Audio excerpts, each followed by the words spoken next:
Hi students, welcome to Professor Academy's UGC NET Sociology YouTube live session. Uh, Good evening to everyone. I hope my screen is visible. Just a second. Yeah, I hope my screen is visible to you. So, Professor Academy is now providing UGC NET Sociology some classes as YouTube live sessions so that you all can get an insight into our classes. So, and if you're finding these classes useful to you, you can actually join our special classes, Professor Academy special UGC NET Sociology classes for June 2024 examination. And in that classes, we will be discussing the whole syllabus. In addition to that, we will be doing a lot of previous year questions, previous year question paper analysis, and also we will be attending MCQs also. So if you are interested, you can join Professor Academy's sociology classes. So now we are discussing, we actually started with the first unit itself, which is sociological thinkers, and we are discussing classical sociological traditions. And in the previous two classes, we studied about Durkheim and Max Weber. And today we are going to study about Karl Marx. So without further delay, we can start our class. So Karl Marx was one of the early pioneers of the discipline of sociology, and he laid the foundation of conflict perspective in sociology, which was actually, this conflict perspective was radically different from the then prevailing structural functionalist view. So the conflict perspective was radically different from the structural functionalist view. And this Marxist conflict theories actually came under so many criticisms during the 19th century because of their radical nature, but still, Marx's contribution to sociology in terms of his theories or his concepts, methods, or perspectives, or anything are still very much important, mainly because he actually provided a different perspective or a different narrative to the study of sociology or the study of then prevailing phenomena or the society. So even though it faced several criticism, it is very much important in sociology. So we know that Marx actually wrote in a background where at the time of industrialization and capitalism happened, and the Europe society was witnessing so many changes, mainly because of the post French Revolution changes. And the social environment at that time was undergoing so many changes and new social changes. So this prompted Marx to give a thought about the suffering of the people, and he saw that people as the victims of the new economic order called capitalism.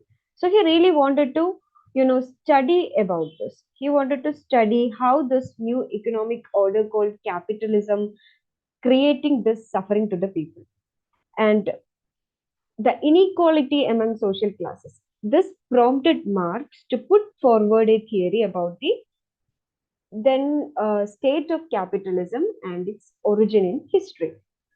So that was the thing which prompted Marx to start studying about capitalism. Then historical materialism. It is also known as materialistic conception of history. So this is the starting point or pivot to all the works of Marx. And a major study about this is given in his book Contribution to the Critique of Political Economy, which was published in 1859. So this historical materialism, it is a conception of society in terms of evolutions from one stage to another, and Marx referred to these stages as modes of production. And according to him, the material or economic factors had a major role in this historical changes. So this historical materialism is an inquiry into the nature of relations between man and man and things, as the history proceeds. So why his theory is called as historical materialism? Why the combination of these two words, historical and materialism? So his theory is called as historical mainly because he did the analysis of society in terms of evolution from one state to another as the time passes and history is made. And according to Marx, he defined history as history is a process of man's self creation. So his theory got this term historical because he analyzed society in terms of evolution from one state to another. Then it is called materialistic for two reasons.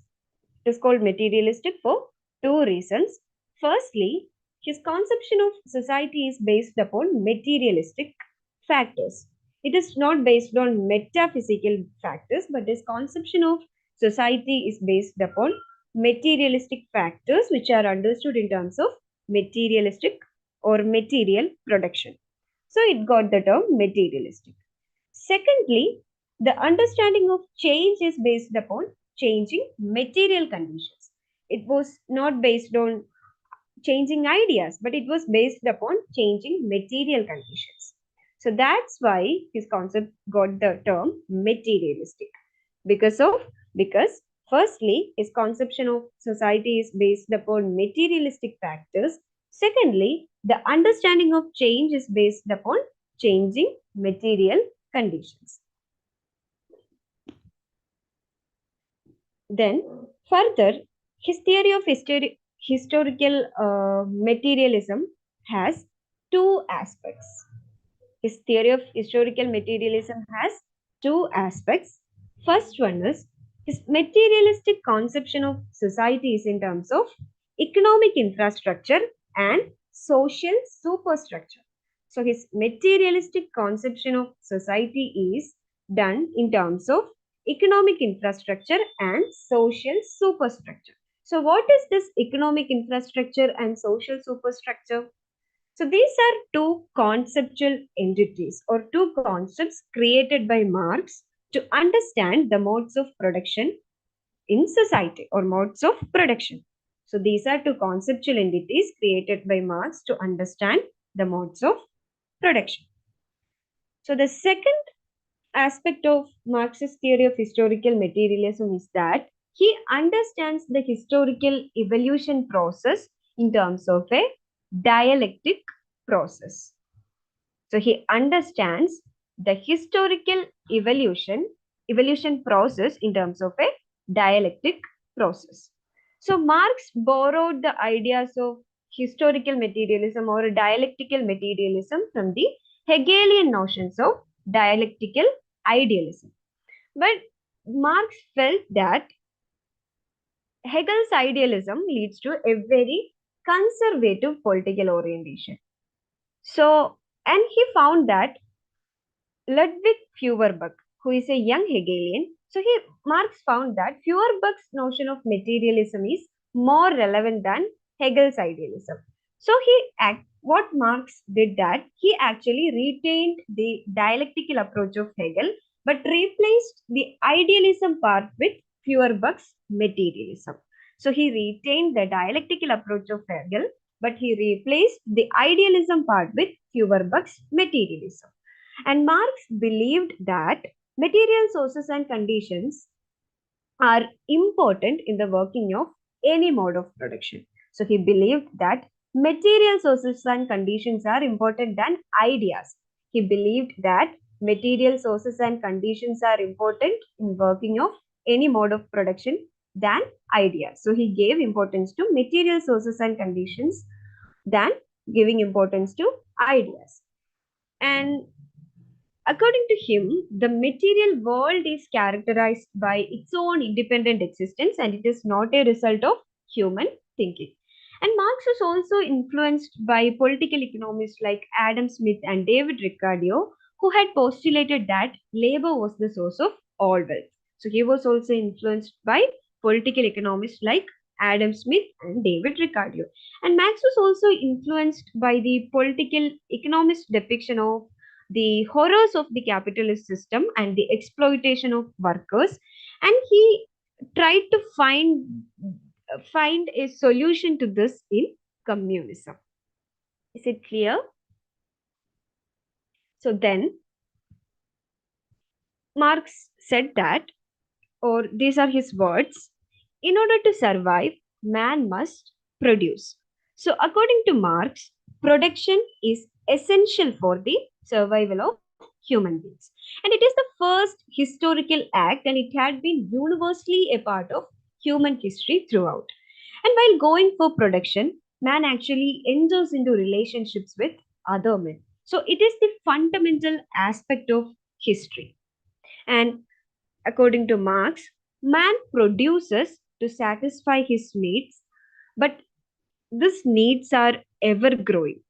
And he said that man is a perpetually dissatisfied animal. So he already said that man produces to satisfy our needs. But once a set of needs is satisfied, we create new needs. So, thus, this process continues. Thus, the production continues and the history proceeds. So, in order to produce, man must enter into relations with others. We already said that while going for production, man enters into relationships with other men. So, in order to produce, man must enter into relations with others. So, this relations are not only the factors which needed in production. Apart from relations, there is also some forces of productions are also needed, and this forces of production includes things like tools, techniques, skills, etc. And then later, relation relations of production or social relations of productions. Marx described about two types in any mode of production, two types of relations of production. First one is relations between man, and the second one is relations between man and things. So, relations between man and man. So, these associations lead to, or uh, relations between man and man. So they pertain to the associations which individuals form in order to undertake production. And these associations will also lead to stratification and formulation of classes depending upon different positions in the production process. So these relations between man and man lead to stratification and formulation of classes depending upon the different positions in the production process. And broadly, there are two classes based on the positions of people in production process. First one is the haves, and second one is the have nots. So the haves are the one who own the production and earn profit or benefits. But the have nots are people who don't have any real control on their labor in any mode of production, and they have to sell their labor and earn wages in an industrial societies. Is it clear? Then the second one is relations between man and things.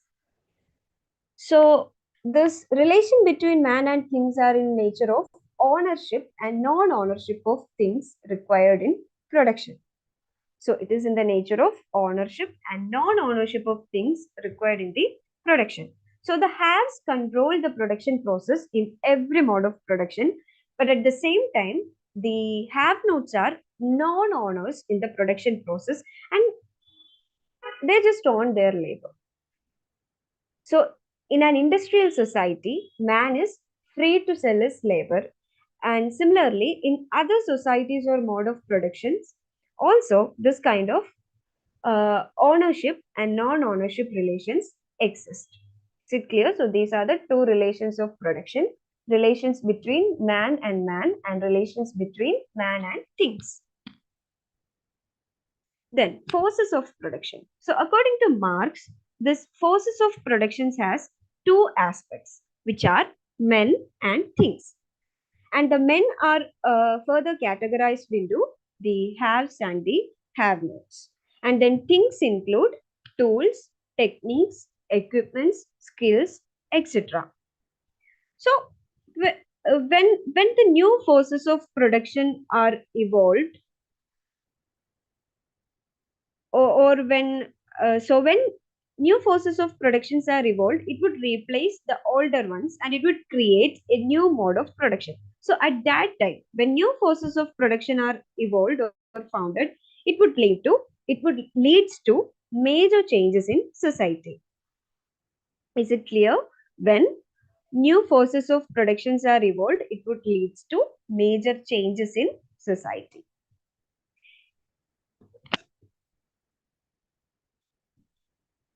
So, according to Marx, both the forces of production and the relations of production actually change continuously.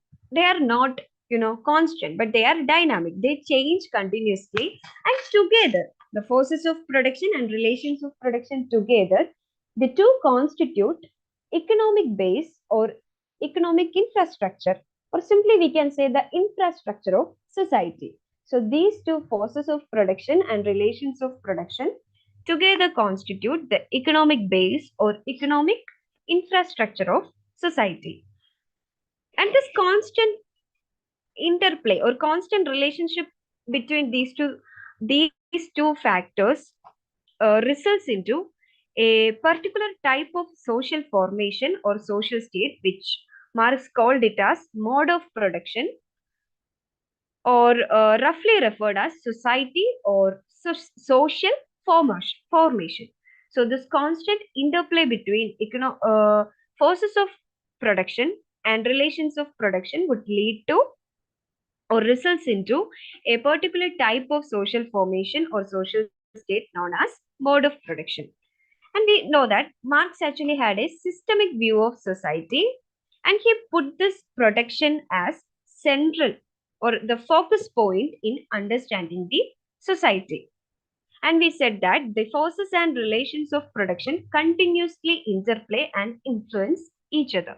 So, according to Marx's systemic view, the society or mode of production consists of two parts. So, the society or mode of production consists of two parts, which are economic infrastructure and social superstructure. So, this economic infrastructure, it includes forces and relations. It includes forces and relations, that is, men and things being involved in production. It includes classes, tools, techniques, etc. And this economic infrastructure represents the centrality of material or economic factors in shaping the whole mode of production. So, this economic infrastructure represents the importance of material or economic factors in shaping or creating the whole mode of production. The next part is social superstructure, and it includes all other aspects of society like culture, law, family, religion, state, education, etc. And social superstructure is actually largely shaped by or influenced by economic infrastructure. So, social superstructure is largely shaped by economic infrastructure. And as the economic infrastructure changes, social superstructure also changes. So, as economic infrastructure changes, the change would result in social superstructure also. So, now we already said that this economic infrastructure shapes social superstructure, but this social superstructure in turns helps in the functioning of economic infrastructure. So it is like a cyclic process. Economic infrastructure shapes social superstructure, and it in turn helps in the functioning of economic infrastructure. So, thus, the nature of forces and relations of production will result in similar superstructure, and consequently, a typical organization of society will emerge, which is called as mode of production. Is it clear? So, both of these are related, and both of these are in a cyclic process.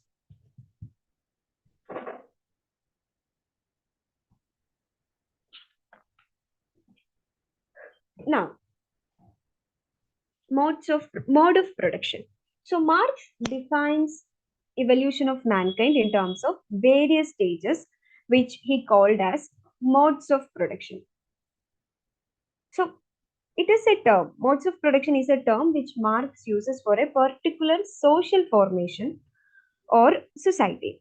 So it is uniquely defined in terms of combination of a particular force of production and relations of production in a materialistic context. So it is uniquely defined in terms of combination of a particular force of production and relations of production in a materialistic context. And every mode of production has centrality of one thing. So Marx has conceptualized the society in terms of six stages or six evolutionary modes of production, which is given here. And each of this or every new mode of production displaces the earlier one because of various factors. So every new mode of production which emerges actually displaces the already existing one because due to various factors like inherent weaknesses of the system, contradictions, and class struggle. And when a set of forces and relations of production become outdated, new ones come into picture. Is it clear? So we have given the six modes of production here, and out of the six modes, four of them are historical and two are futuristic. So the first stage is primitive communism. So in primitive communism mode of production, all were equal and all had equal access to forces of production, and society was a hunting gathering society. So in primitive communism, all were equal and all had equal access to forces of production, and society was a hunting gathering society. And at that mode of production, forces of production were at an extremely low level of development, and at that mode, relations of production were based upon cooperation rather than domination, as ownership of forces of production was communal. So relations of production were based upon cooperation and forces of production was communal. Is it clear? So in primitive communism, all were equal and all had equal access to forces of production, and society was a hunting gathering society, and forces of production were at an extremely low level of development, and relations of production were based upon cooperation. So but with the invention of new tools, the forces of production became sophisticated. And this led to conflicts and contradictions between the modes of production. And this led to the emergence of a new mode of production, which is termed as negation of primitive communism. Is it clear? So, with the invention of new tools, forces becomes sophisticated, and this eventually led to the formation of a new mode of production. So, the second one is ancient slave mode of production. So, in this mode, some men had control over skills and tools, and others were subordinate to them. So, in ancient slave mode of production, some people had control over skills and tools, and others were subordinate to them. And this mode symbolizes the ancient slavery in which slaves didn't have control on their labors or labor process. And as population increased, the slaves were further pressurized to produce more, and this led to their exploitation, and thus the slaves started to revolt. So, in under this ancient slave mode of production, uh, at the early stages, the slaves were, pressurized to work under the people who had the control over them. But as the population increased, slaves were pressurized to produce more, and this, led to the exploitation of them. So then the slaves started to revolt, and this led to the emergence of new mode of production. Is it clear? So this gave way to the uh, starting of a new mode of production, which is known as feudalistic mode of production. So the third stage or mode of production is feudalistic mode of production. So in this mode, the society was divided into land owning feudal lords and landless serfs. And at that time, land was central to economic activity, and the feudal lords were in control of land, and the serfs were dependent on feudal lords. And in this mode of production, the masters in the previous mode of production became feudal lords controlling the land, and the slaves became serfs. But comparing to the slaves, serfs were free, but they were forced to cultivate on the lands of feudal lords, and they had to pay tax and service. And this taxes and service kept rising, and this led the serfs to revolt, and this actually led to the development of next mode of production. Is it clear? Are you getting the idea of how the next stage is, how a mode of production or the consequences leads to next mode of production? So in this case, as in the feudalistic mode of production, comparing to the previous mode of production, ancient slave mode of production, comparing to slaves, serfs were free, but they were forced to cultivate on the lands of feudal lords, and they had to pay tax and services. And this taxes and services kept rising, and this led to the revolt of serf. And this revolt created or started the emergence of next mode of production. And what was the next mode of, or what is the next mode of production? It is capitalistic mode of production. So according to Marx, this is the current mode of production, capitalistic mode of production. And in this mode of production, capital is central to production. And the society is primarily divided into the have-nots called the proletariat and the haves called the bourgeoisie. Is it clear? So in capitalistic mode of production, capital is central to production and society is primarily divided into the proletariat and the bourgeoisie. And Marx said that capital produces nothing. According to him, capital produces nothing. But only labor can produce wealth. But at the same time, this laborers or the wages paid are too low. So Marx said that capital produces nothing. Only the laborers can produce wealth, but at the same time, the wages paid to them are too low. Is it clear? So, Marx termed this feudalistic and capitalistic modes of production as negation of negation. He termed this feudalistic and capitalistic modes of production as negation of negation because these modes of production negate a mode of production which has itself negated another mode of production. And Marx actually he envisages a future where things will be set right. He is expecting a future where things will be set right. And he believed that the contradictions of history will end soon. And he said that capitalism is inherently an unstable concept or an unstable situation, capitalism. And so this capitalism will be replaced by other modes of the production. And at that time or in that modes of production, the have-nots will get their due. So he was envisaging a future where things will be set right. And then he proposed these two future stages, which are socialistic mode of production and advanced communism.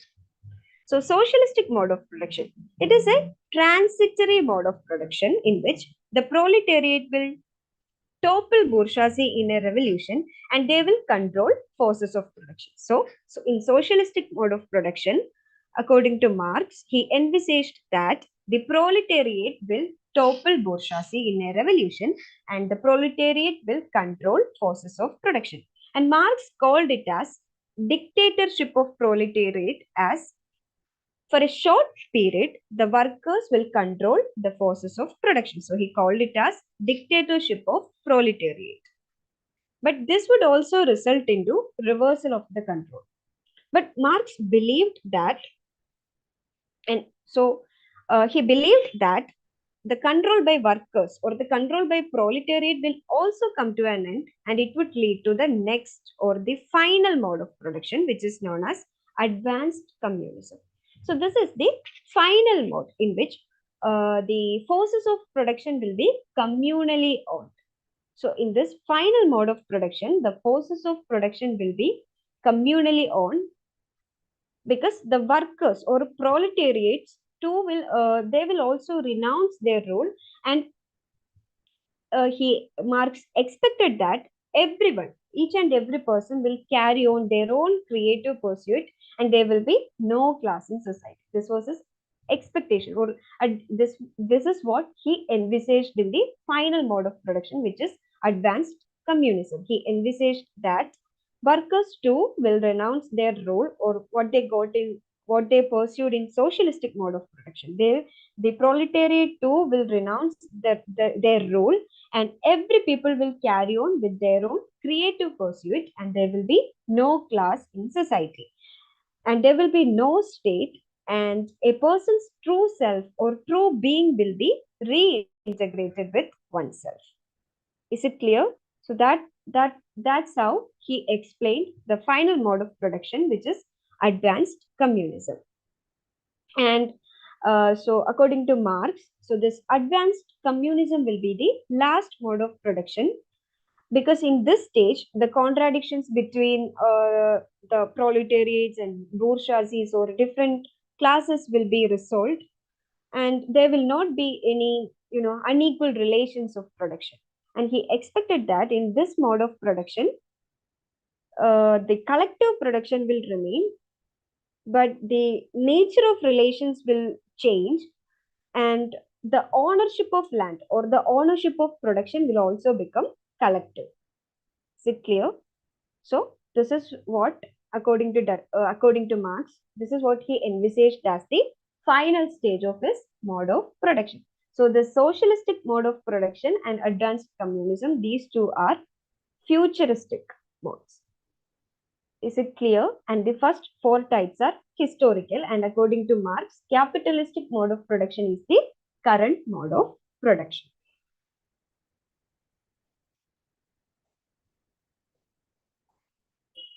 Then Asiatic mode of production.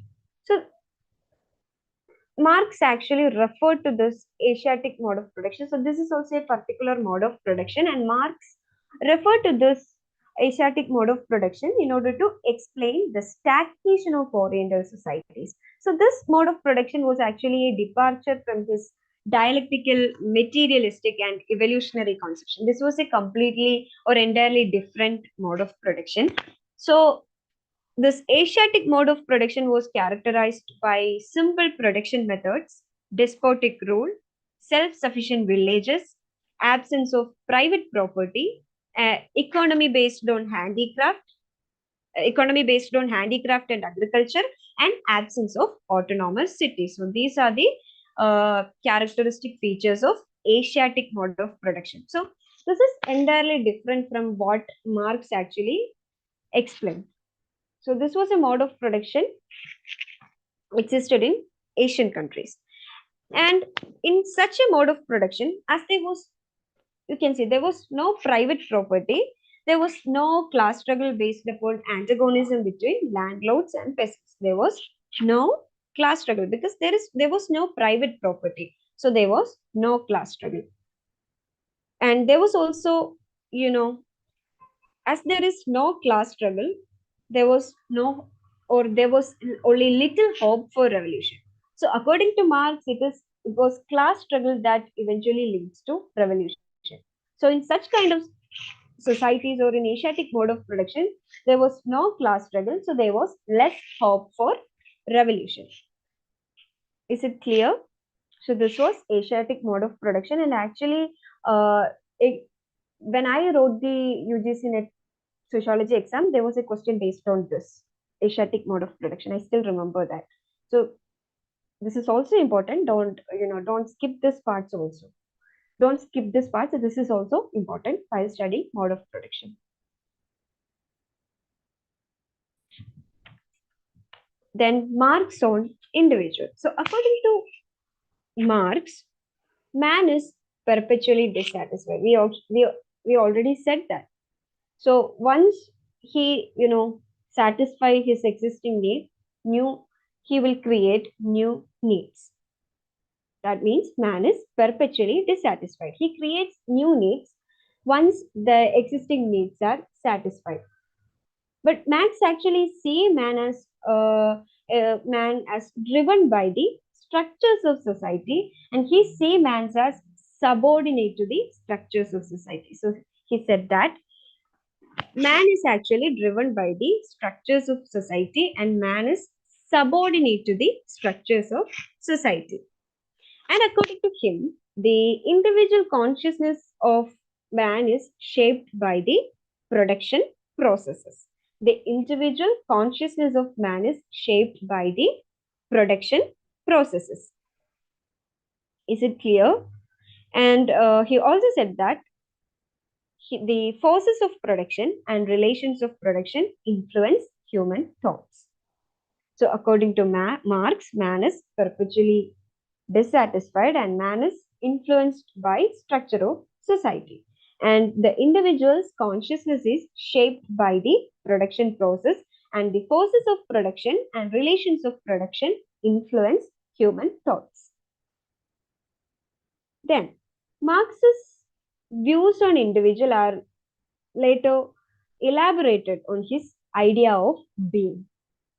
So his idea of being, so according to Marx, there are two, we can say two essential aspects of human nature. So according to Marx, there are two essential aspects of human nature, and the first aspect is constant, but the second aspect would change with changes in the mode of production. And the first part or the constant part is known as being. The constant part is called being, and the being is perpetually dissatisfied and creative. Is it clear? So the first part or the constant part is called as being, and that being part is perpetually dissatisfied and creative.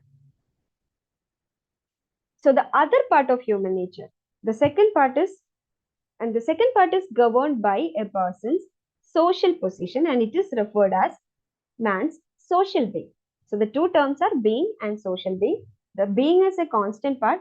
The second part is social being, and this part of human nature is governed by a person's social position. So the social being is identified by the work done by the individual. So in the existing societies, we know that a man is identified by his social being, not by his being. A man is identified by his social being or identified by the work done by the individual in societies. And also in existing societies, the individual consciousness is also determined by social being rather than being. So in current societies, we give much importance to social being over the constant part, which is the being. So in current societies, more importance is given to the social part, social being, which is a person's social position. And then Marx also talks about the basic nature of this social being in different societies. He also talked about the basic nature of social being in different societies. For example, he talked about social being in capitalist societies. So in capitalist societies, the social being is selfish. But on the other hand, he talked about social being in communism. So in communism, he expected that the social being would become cooperative. So he also talked about the basic nature of social being in different societies also. So this is Marx's concept of individual. Next concept is alienation. This is one of the very important concept of Karl Marx. So Marx actually believed that there is an inherent relationship between labor and human nature. He believed that there is an inherent relationship between labor and human nature, and he believed that this relation between labor and human nature is deviated or corrupted in this capitalistic mode of production. So he believed that the relation between labor and human nature got deviated or corrupted in the capitalistic mode of production. And he called this deviated or corrupted relation as alienation. So alienation explains it explains that the labor in capitalism is no longer seen as serving the purpose of human existence. So rather than being an end in itself or an expression of human capabilities, the labor process or the labor in capitalism actually reduced to being a means to an end. That is, it only become a process of production and earning money for the capitalist. Which means in the capitalism, the labor process merely reduced to a just a way to produce and earn money for the capitalist.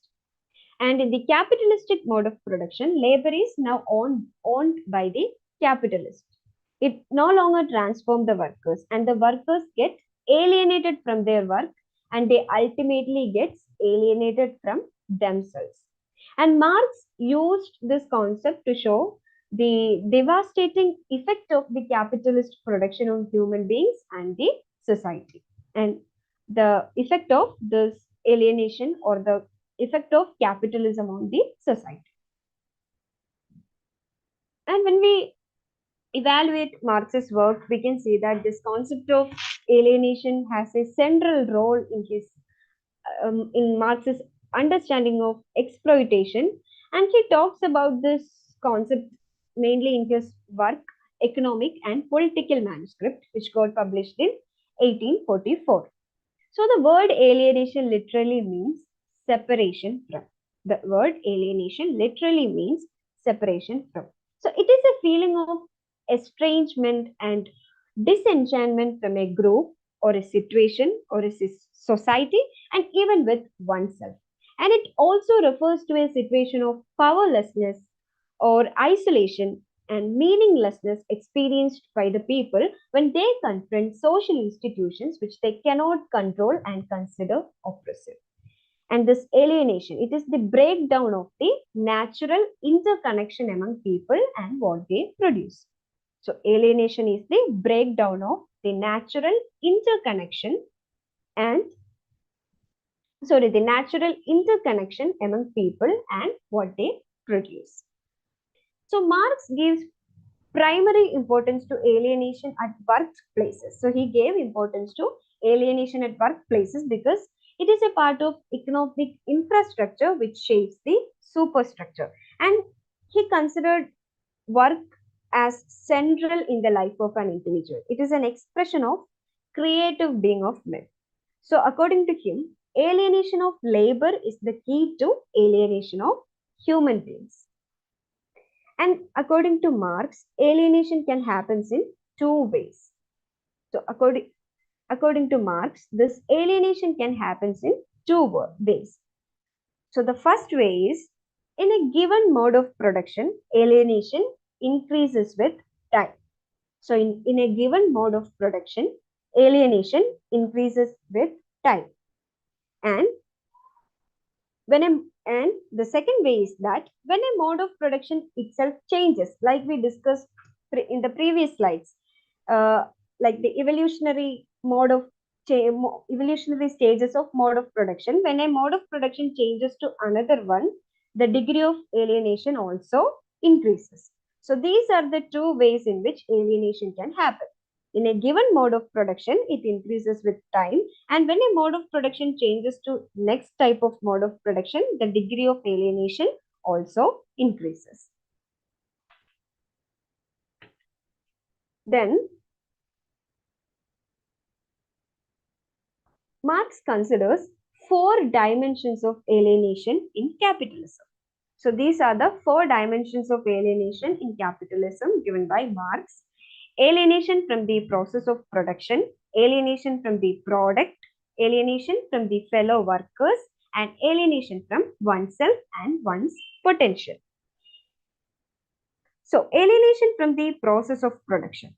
So in this, the process of production in capitalism is defined irrespective of individuality of workers. It is fixed and workers cannot change it. In capitalism, workers cannot change the process of production. It is already fixed.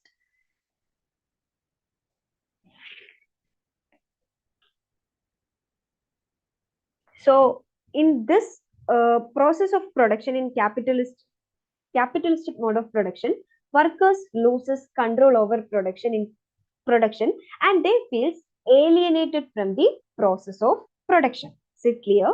So, in workers lose control over production in capitalism and hence they feel alienated from the process of production. That is the first dimension, alienation from the process of production. Second one is alienation from the product. So in capitalism, product doesn't belong to those who produce it. Is it? In capitalism, does the product belongs to the laborers? Does it who produce that thing? No, in capitalism, the product belongs to the capitalist. It doesn't belong to those who produce it, but it belongs to the capitalist. And the workers don't have any actual control over quantity, quality, or nature of what they produce. So, and in in capitalism, we have to purchase the same product from the market. So this would lead to a sense of alienation from the product. So it simply means that in capitalism, workers don't have any control over what they produce, or the product doesn't belong to those who produce it, but it belongs to the capitalist. So the they would it would lead to a sense of alienation from the product. So this is the second dimension, alienation from the product. So the third dimension is alienation from the fellow workers. So in capitalism, the work is compartmentalized and a worker gets no time to interact with others both inside or outside the workplace. So worker gets no time to interact with others even inside the workplace or outside the workplace. So in such conditions, the communal or the social element of the work is lost in this capitalistic mode of production, and it would lead to feeling of alienation from the fellow workers as well. Is it clear? So in capitalism, the work is compartmentalized and a worker gets no time to interact with others. So it leads to feeling of alienation from the fellow workers as well. So the last dimension of alienation in capitalism is alienation from oneself and one's potential. So in such a situation, worker feels so helpless that they even doubt their own existence. So at this point, work is not a choice, but it is a compulsion. So it becomes that work is external to the worker. It is not a part of his nature. So the worker would reach such a condition in which the work is external to the worker. It is not a part of his nature. And the worker loses control over his own thoughts also, because at this stage, none of his thoughts can be transformed into reality, or he can use none of his creative ideas. He can only produce what the capitalist needs, or he just want to repeatedly create what the market needs. So at this stage, the worker loses control over his own thoughts and he gets alienated from his thoughts also. And this stage which is the alienation from oneself and one's potential, it is considered as the peak of alienation. And in this stage, worker feels so helpless that they even doubt their own existence. Is it clear? So these are the 4 dimensions of alienation in capitalism, and these 4 dimensions would lead to inversion of subject-object relationship.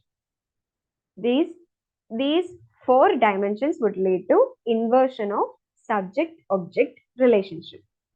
And Marx visualized a solution to this alienation in a state when the production process was overhauled and relations of production were modified. And he visualized that it would happen in communism, where forces of production will be collectively owned. Is it clear? So Marx envisaged that solution to alienation would happen in communism, because in communism, the forces of production will be collectively owned.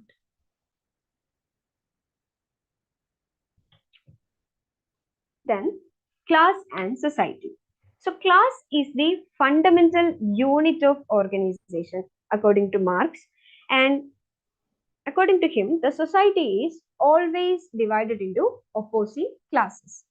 So, he said, these are Marx's famous words. He said that man is born in a society in which property relations have already been determined. Just as a man cannot choose who his father will be, he has no choice over his class as well. So, class is a central concept in Marx's writings to understand the society. And in his famous work, Das Kapital, he wrote that class results from the relations of production, uh, which create different positions in the society. And he defined it as a group of people sharing the same position in the process of production. So he defined class as a group of people sharing the same position in the process of production. But he saw a class more than this, and he saw it in terms of potential for conflict, and a class truly exists only when people become aware of their conflicting relation with other classes. Then Marx sees two broad classes in every society, which are the haves and the have-nots. So as the mankind progressed from primitive communism, the surplus started to emerge, and some men started to control the forces of production, and this led to unequal relations of production. And this is what actually led to the formation of first class. So, in ancient societies, there were masters, in feudal societies, there were feudal lords, and in capitalist society, there is capitalist who actually, control these forces of production, and they are known as the haves. So these haves are the owners of forces of production, and they are dominant in society. And Marx also talked about intermediate classes.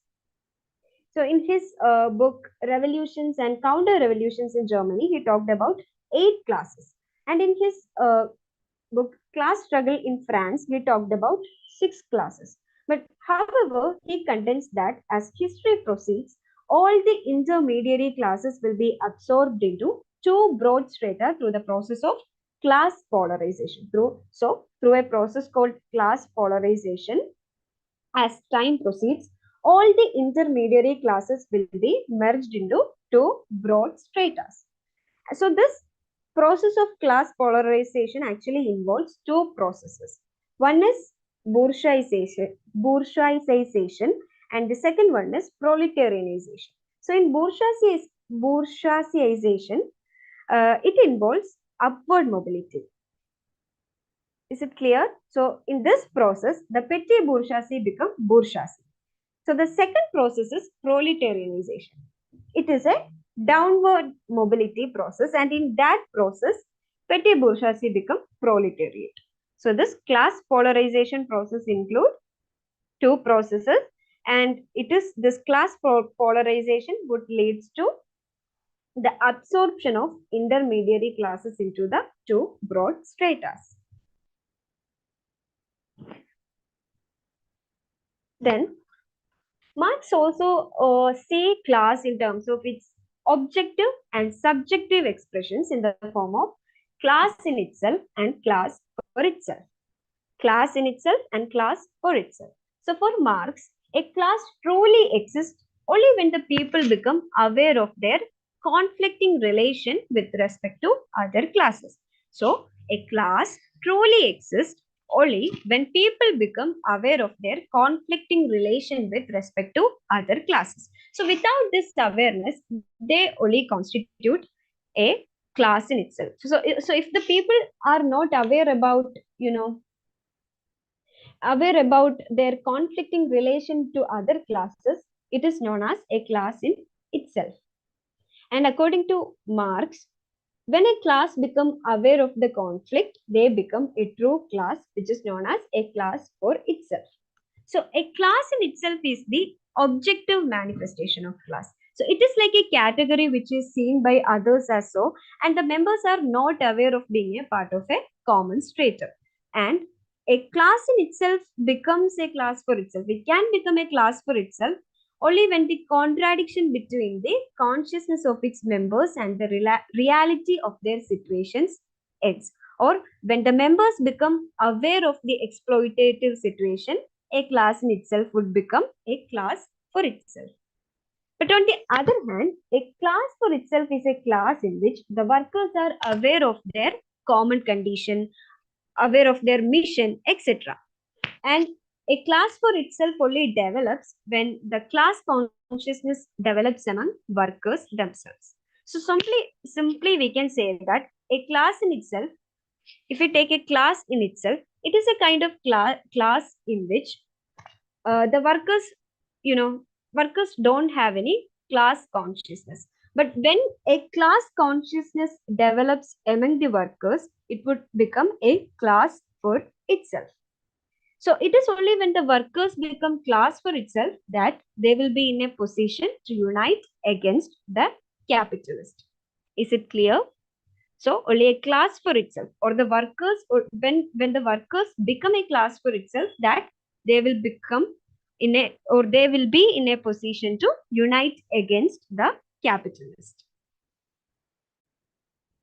Then class struggle is also inherent in Marxian conception of class. So in each mode of production, the haves and the have-nots enter into relations of production, isn't it? So in each mode of production, the haves and the have-nots enters into relations of production.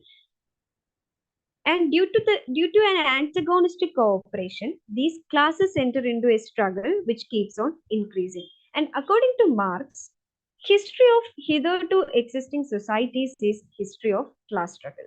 And he also states that class struggle acts as a motor of the history, which simply means that the conflict between two classes in every mode of production is the force behind historical developments. Is it clear? Which means it is the conflict between the two classes. What are the two classes? The haves and the have-nots. So it is the conflict between these two classes that leads to the development of, or the emergence of, the next mode of production. We already talked about this in when we studied the dimensions of mode of production, or the evolutionary mode of production, or the stages of modes of production. Isn't it the struggle or the conflict between two classes, the haves and the have-nots, that leads to the emergence of the next mode of production. So it is the conflict between the two classes in every mode of production is the force behind historical developments.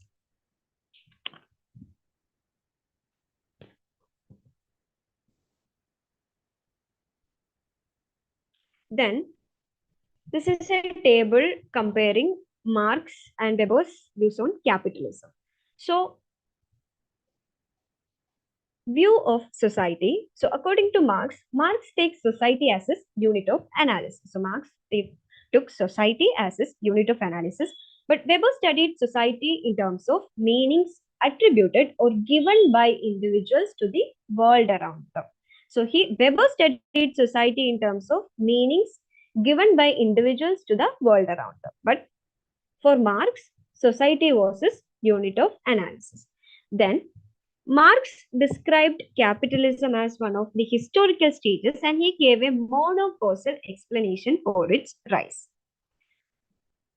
But on the other hand, Weber understood capitalism in terms of the psychological motivations of individuals, and he gave a causal plural explanation of its growth.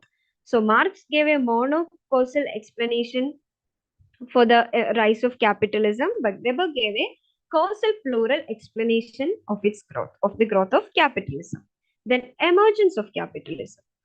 Marx sees the emergence of capitalism in terms of a shift in the mode of production, but Weber sees rise of capitalism as a result of mutual affinity in Protestant ethics and factors conducive for the growth of capitalism.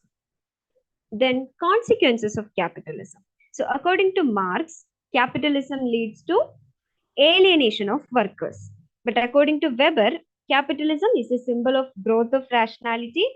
But Weber also acknowledges that bureaucracy and capitalism grow side by side and they will ultimately lead to disenchantment of human beings.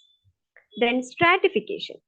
Marx sees class as the only dimension of stratification in a capitalistic society as it overshadows all other dimensions. But Weber argued that class is only one dimension and there are other dimensions also in form of status and party. Then a solution for capitalism. So Marx foresees a revolution as an end to capitalism. But Weber sees no end to rationality because it is necessary in modern societies. Is it clear? So this is a table which compares both Marx's and Weber's view on capitalism. Now these are the major works of Marx. The Communist Manifesto, which he co-authored with Engels, then Das Kapital, a contribution to the critique of political economy, the 18th Brumaire of Louis Bonaparte, critique of the Gotha program. It is based on a letter written by Marx in 1875 and thesis on Feuerbach. And now these are some of the questions which you can expect. First one is types of relations of production explained by Marx. What are the types of relations of production? Relations between man and relations between man and things. Then, according to Marx's systemic view, what are the two parts of society or mode of production? What are the two parts of society or mode of production? Economic infrastructure and social superstructure. Then, simple production methods, despotic rule, self-sufficient villages, absence of private property, economy based on handicraft and agriculture, absence of autonomous cities. Above are the characteristics of which kind of mode of production? What is the answer? Asiatic mode of production. Then, Marx's 6 evolutionary mode of production. Primitive communism, ancient slave mode of production, feudalistic mode of production, capitalistic mode of production, socialistic mode of production, and advanced communism. Then, according to Marx, what are the two essential aspects of human nature? Being and social being. The last question, Marx's 4 dimensions of alienation in capitalism. Which are they? Alienation from the process of production, alienation from the product, alienation from the fellow workers, and alienation from oneself and one's potential. So that's it for today. I hope it was a useful session. And if you are interested to join Professor Academy's UGC NET Sociology classes, you can contact these numbers. So the admissions are now open and the classes will be starting soon. So join as early as possible so that you won't be missing any classes. And Professor Academy is also providing classes for these subjects also. So if you are interested to join any of these classes, you can contact these numbers. So see you in another class. Thank you. Good night.